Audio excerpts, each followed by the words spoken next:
todo esse mês do tempo de preparação do Advento, preparando aí o nosso coração como se fosse uma manjedoura, a qual Jesus nasceu naquela época. E Jesus hoje ele procura corações para se fazer morada. Jesus hoje ele procura pessoas para que ele possa habitar e mostrar o seu amor para cada um de nós. Então é muito bonito isso que a igreja faz todos os anos, esse mesmo rito de celebrar o nascimento do Salvador, do Rei dos Reis. E quando nós celebramos esse nascimento, automaticamente a igreja já nos lembra que ele também voltará, a sua última vinda. Para quê? Para nos resgatar, nos libertar de todo mal e nos levar para o céu. Estar com ele na terra prometida, como ele nos prometeu o paraíso e Deus vai cumprir. Só que nós sabemos que tem etapas a seguir, tem as conversões a acontecer. Nós temos que voltar o nosso coração para Deus. Então, quando nós voltamos o coração para Deus, ele volta a sua face para nós. Eu costumo dizer que Deus ele não olha quem você foi no passado. Deus ele não olha quem você é hoje. Ele olha quem você pode ser na mão dele. Então, se nós nos deixarmos, nos abandonar mesmo na mão do oleiro que é Deus, ele vai nos transformar, vai nos regar, vai nos lapidar e nos transformar em pessoas novas. Deus ele trabalha assim. Deus ele tem esse projeto desde a fundação do mundo. Lá em Adão e Eva, quando os dois caem, pecam, ele retira os dois do jardim para que um dia ele possa voltar com os dois para o céu de novo. E é assim que ele faz conosco cada dia. Ele não retira os olhos de nós. Normalmente somos nós que retiramos os nossos olhos dele. Ele está sempre nos observando, sempre nos olhando, sempre ali esperando que nós possamos aceitar ele em nossa vida. Esperando que nós possamos abrir o coração para ele e estar com ele, ser um com ele. É isso que Jesus espera de cada um de nós. Então o Natal ele nos lembra isso. Nos lembra a Sagrada Família, que foi Maria e José, né? Quando José prepara aquele local que não era propício para um menino nascer. Não era propício para a pessoa ali ter um parto. Não, e Nossa Senhora teve ali dentro de uma manjedoura, um lugar largado, escondido. Porque a palavra fala que eles não encontraram lugar para ganhar Jesus. Pessoas bateram a porta na cara deles. E hoje acontece a mesma coisa. Nós batemos a porta na cara de Jesus da mesma coisa. Jesus quer nascer no nosso coração. E o que nós fazemos? Batemos a porta na cara dele. Como diz Apocalipse 3, eis que estou à porta e bato. Aquele que abrir, eu cearei com ele, e ele ceará comigo. Mas primeiro tem que abrir a porta. E essa porta é o nosso coração. É o nosso entendimento. É a nossa crença. É a nossa vivência com o Mestre. Então nós precisamos voltar os nossos olhos para Deus. Porque nós vemos aí na primeira leitura, Malaquias, nós vemos que Malaquias ele está 500 anos antes de Cristo ainda. E já profetizava já. Malaquias, quando ele fala que Deus enviaria alguém, um Elias, e Elias foi um profeta lá em 1 Reis, um profeta que debateu contra o pecado, profetizou. E quando Deus falou que enviar uma pessoa como Elias, ele está falando de João Batista, que iria abrir o caminho para Jesus. Ou seja, João Batista ele prepara o caminho, ele prepara a primeira vinda de Jesus ali naquele local, aonde o mundo estava em trevas, aonde as pessoas não tinham mais esperança. Nós olhamos no contexto histórico, os judeus, eles fechavam a porta para quem era leproso, para quem era prostituta, para quem não era judeu, para eles não tinha salvação. Aí vem João Batista, pregando o arrependimento e a penitência, batizando as pessoas. E as pessoas que eram batizadas por João Batista eram pessoas que eram rejeitadas na época. Porque Jesus Cristo ele vem para isso, para resgatar os seus. Como ele fala, eu não vim para quem é são, eu não vim para quem é santo, eu vim resgatar os que estão perdidos. E nós, hoje, nosso olhar humano, quando nós olhamos uma pessoa que está lá fora, que não tem nada com Deus, uma pessoa que está entregue ao pecado, o nosso olhar é o quê? De julgamento, de condenação. Mas Deus pode pegar naquela pessoa e transformar numa arma de evangelização. E transformar numa pessoa de Deus, num homem, numa mulher de Deus, como ele faz. Deus, ele tem esse propósito com todo mundo. Ele trabalha dessa forma. Como diz a primeira vez, o que ele fez na minha vida foi isso. Me tirou do tráfico, das drogas, do vício, do meio de prostituição. As pessoas olhavam para minha esposa, falavam, larga, não tem mais futuro com ele. Aí vem Deus, me pega, me lapida, e vai fazer 5 anos que eu estou caminhando. Então para Deus nada é impossível. Os nossos olhares não pode ser um olhar somente humano. Os nossos olhares não podemos olhar para uma pessoa e falar assim, mas como pode Deus querer usar uma pessoa daquela? Olha o jeito que aquela pessoa é. Mas Deus usa. Só basta o que? O primeiro passo. Todas as vezes que nós damos 1 ou 2 passos diante de Deus, Ele dá 5 para nós. Mas é preciso esses passos. É preciso querer a direção do Mestre. É preciso querer a direção de Jesus Cristo. Ali como diz na Sagrada Escritura, como Pedro vai em direção a Jesus em cima do mar. Os discípulos no barco, na tempestade, na noite. E a noite na Bíblia simboliza trevas. Mar também simboliza trevas, tempestade. E eles falam, mas é um fantasma. E Pedro fala, Senhor, permita que eu vá até ti. Mas Pedro não olha Jesus como ele olhava. Pedro olha alguém distante, mas ele quer ir até Jesus. Então Pedro, ele sai do barco, caminha sobre as águas, vai dar aproximadamente ali quase 30 metros que Pedro anda, mas no meio do caminho uma brisa forte bate em Pedro e ele tira os olhos de Jesus e começa a afundar. E quando ele afunda, a palavra fala que Jesus estende a mão e puxa Pedro de volta. É isso que Jesus faz com nós. Não, mas eu não tenho como ir até Jesus, eu sou imperfeito, eu sou um viciado, eu não consigo ir até o Mestre. Vai! Temos que ir da forma que estamos, porque quando nós vamos dando 1, 2, 3 passos, você vai cair, normal, mas se levanta. E quando nós vamos adiante de Jesus, Jesus que está vendo você se esforçar para ser santo, para santificar diante dele, se você cair, ele vai estender a sua mão e te puxar, porque você saiu do barco. Enquanto os outros ficavam lá dentro do barco com medo. E Pedro, ele não ficou com medo, ele foi até Jesus. No meio da tempestade, no meio da tribulação, no meio da noite escura. Ele foi até Jesus. É o que nós temos que fazer hoje.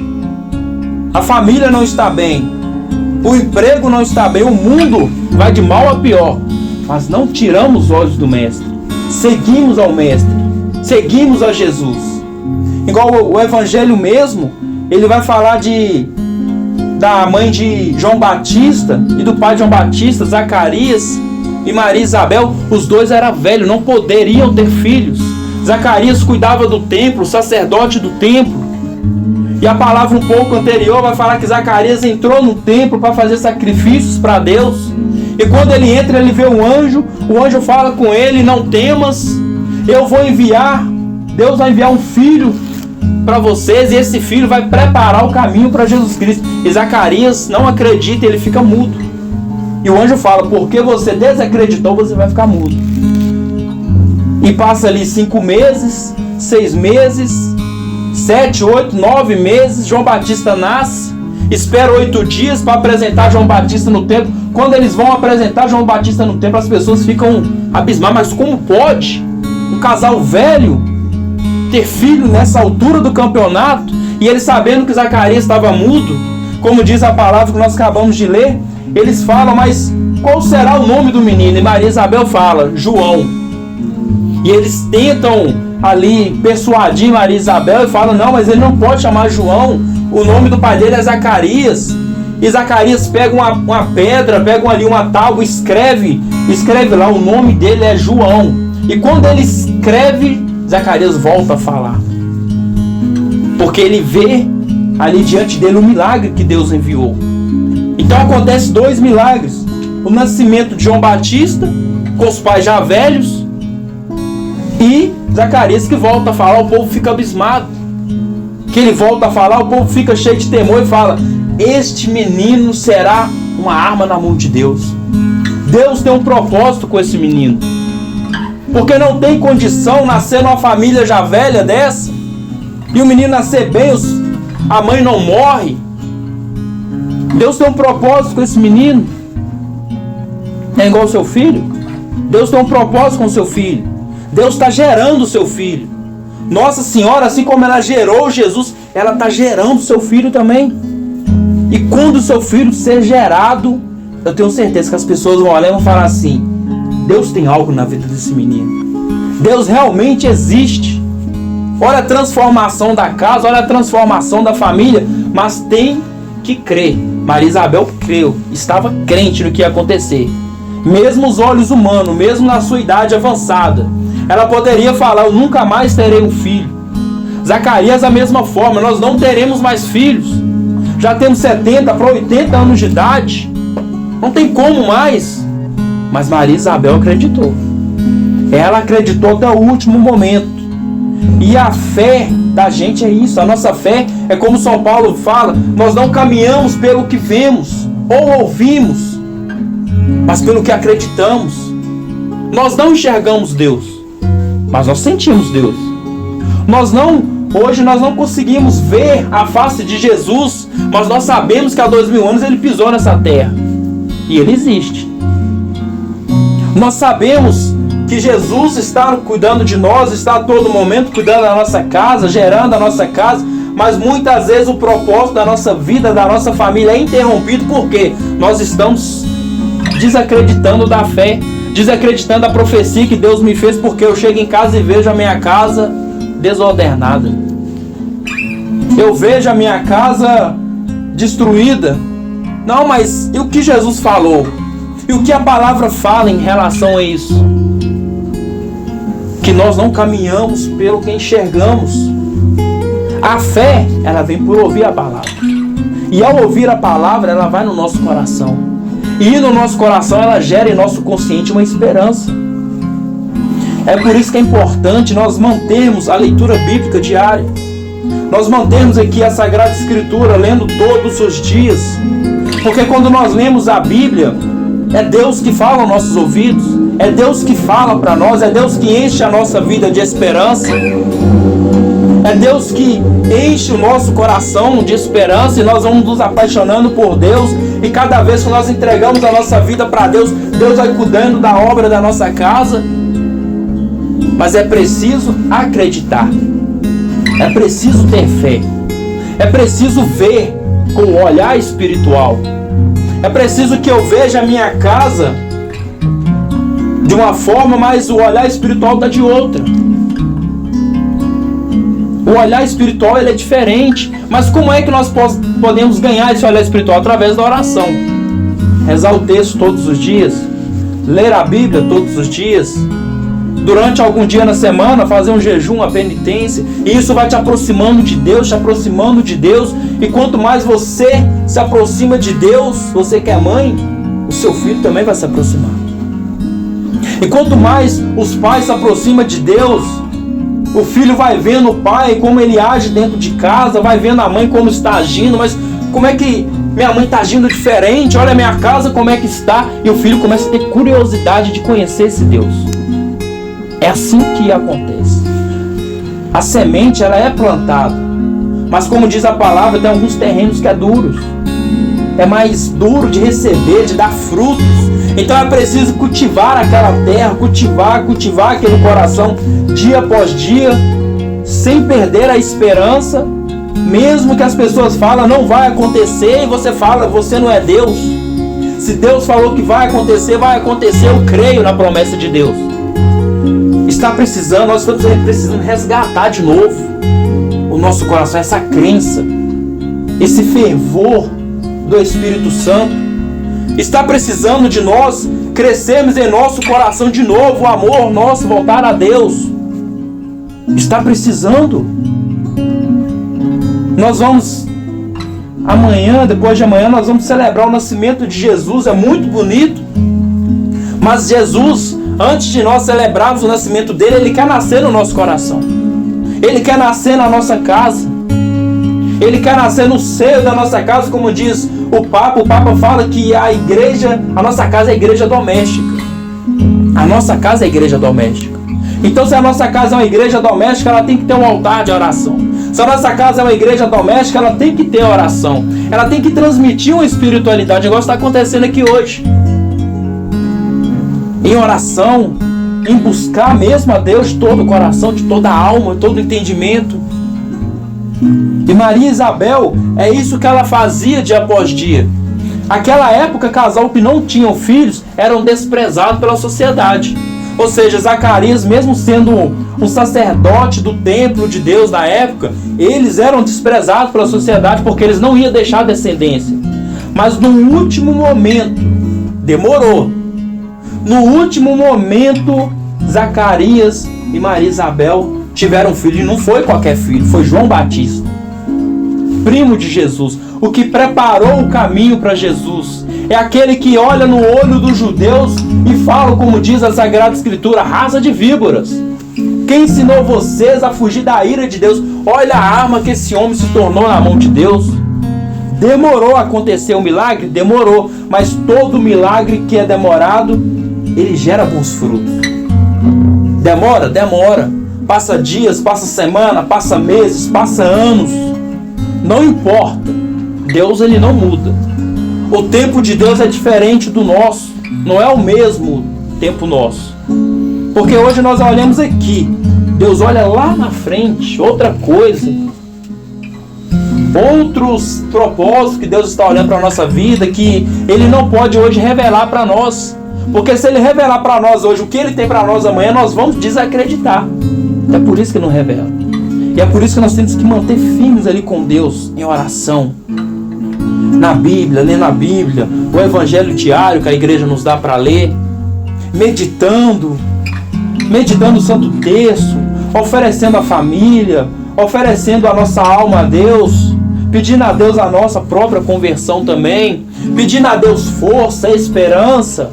É isso que nós temos que pedir a Deus. E Deus, Ele sabe das nossas necessidades, mas Ele não invade o nosso espaço. Ele sabe do que eu preciso, do que cada um de nós precisa, mas o que Ele está esperando? Você abrir a porta. E o que Ele está esperando? Nós se ajoelharmos e falar: Senhor, eis-me aqui. Me ajude, ó Pai. Ele sabe que nós precisamos dele, mas Ele não invade o nosso espaço. Então, quando nós damos essa abertura para o Senhor, nós damos essa abertura para Deus trabalhar em nossa vida, Ele vai trabalhando, e a gente não está vendo nada acontecendo, mas Deus está construindo. Primeiro Ele faz o alicerce, a fundação da nossa casa, para depois começar a construção, para depois acabar. E todos nós sabemos como funciona a construção. O propósito é diferente, é demorado. E para Deus é a mesma coisa. Ele vai ali rodeando e construindo aos poucos. Quando Ele termina a obra, aí nós conseguimos contemplar. Mas demora. A obra de Deus demora. Tem uns que é mais rápido, mas depende do propósito, depende do agir de Deus mesmo. Então hoje, o que Deus nos convida hoje? A fazer como Maria Isabel. Você imagina comigo quanto tempo que essa mulher orou. Quanto tempo que essa mulher estava na expectativa de gerar um filho. Quanto tempo ela via pessoas ganhar filho, pessoas mais novas, dentro da própria família. Quanto tempo ela orava e falava: Senhor, o Senhor não me olha. É como lá a mãe de Samuel mesmo, Ana. Ela demora a ter filhos e como ela não gerava filhos, o marido dela poderia arrumar outra mulher. Ele arruma outra mulher, gera filhos, e aquela mulher caçoava da cara dela, a ponto dela se trancar um dia, chorar na presença de Deus, e ela sobe ao templo. E a oração que ela faz é de gemidos e lágrimas. E quando ela se derrama as lágrimas mesmo para aquele filho dela, que ela ainda não tinha gerado, ela fala: Senhor, se o Senhor me der um filho, eu vou dar ele para o templo. Era isso que Deus esperava dela. Ela queria um filho para ela, gerar um filho para ela, ter um filho com ela. Mas quando ela fala: Senhor, se o Senhor me der um filho, eu vou dar ele para o templo, ao serviço do Senhor. E Deus falou: opa, isso que eu queria. E ela gera Samuel. E quando Samuel desmama, ela entrega para o templo. E Samuel se torna um grande profeta. É quem unge Saul, quem unge Davi. É um grande homem de Deus que se tornou. Ficava com Eli no templo aprendendo. E Deus, quando vê que ela realmente cumpre o propósito, Deus dá mais 7 filhos para Ana. Olha como que Deus faz. Isso é fé. Talvez na nossa vida nós estamos precisando fazer propósito com Deus. Propósito. E quando nós fazemos um propósito com o Senhor, um voto com Deus, Deus ele honra aquele voto que nós estamos fazendo com Ele. Seja simples, seja um voto mais profundo, mas não importa. Quando Deus vê que nós estamos ali realmente nos sacrificando para Ele, é um dia nós pegar e falar: Senhor, hoje eu não vou almoçar pela minha conversão, pela conversão da minha família. Senhor, hoje eu não vou comer um chocolate que eu amo tanto. E são votos. E Deus espera isso da gente. São votos. Cada um tem um voto a fazer com Deus. Eu tenho o meu, cada um de nós tem o nosso. E é isso que mantém a gente de pé. E quando nós fazemos um voto com Deus, Ele faz outro conosco. Então talvez a nossa vida espiritual ela não está girando como deveria girar. Ela não está dando frutos como deveria dar. É por culpa nossa. Então que hoje nós podemos entender o quê? Como Maria Isabel e Joaquim tiveram a fé de esperar, perseverou no templo do Senhor, nós também temos que ter essa fé e perseverar que a promessa de Deus vai cumprir na nossa vida. Eu não sei se vocês creem que Deus cumpre promessa. Eu creio que Deus cumpre promessa. Então se nós estamos crendo que Deus cumpre promessa, nós temos que começar hoje a evoluir na fé, a evoluir, a rezar mais, a ler mais a Bíblia, a entregar mais a vida para Deus realmente. E assim nós vamos ali ver a glória de Deus se manifestar na nossa casa. Como Maria Isabel viu acontecer na vida dela. Louvado seja o nosso Senhor Jesus Cristo.